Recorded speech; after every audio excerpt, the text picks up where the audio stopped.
Lyca productions Subaskaran தயாரிப்பில் அறிமுக இயக்குனர் ஏஆர் ஜீவா இயக்கத்தில் அனுபமா பரமேஸ்வரன் நடிப்பில் லாக்டவுன் டிசம்பர் 12 முதல் திரையரங்குகளில். நெல்லை மாவட்டம் களக்காட்டில் ஓய்வு பெற்ற வருவாய்த்துறை ஊழியரின் வீட்டில் கதவை உடைத்து தங்க நகைகள் கொள்ளையடிக்கப்பட்ட சம்பவம் பெரும் பரபரப்பை ஏற்படுத்தியுள்ளது.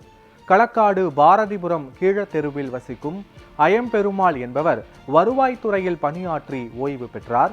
இவர் மருத்துவ பரிசோதனைக்காக நெல்லைக்கு சென்று இருந்தார். அந்த நேரத்தில் வீடு காலியாக இருந்ததை பார்த்த மர்ம நபர்கள் இரவு நேரத்தில் வீட்டின் முன்கதவை உடைத்து உள்ளே நுழைந்துள்ளனர்.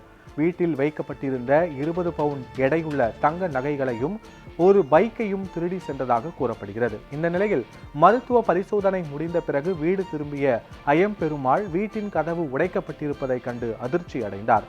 இதுகுறித்து அவர் களக்காடு போலீசில் புகார் அளித்தார். இதனையடுத்து நாங்குநேரி டிஎஸ்பி தர்ஷிகா நடராஜன் மற்றும் போலீசார் சம்பவ இடத்திற்கு சென்று ஆய்வு மேற்கொண்டனர். மேலும் தடயவியல் நிபுணர்கள் வரவழைக்கப்பட்டு கைரேகைகள் உள்ளிட்ட ஆதாரங்கள் சேகரிக்கப்பட்டன.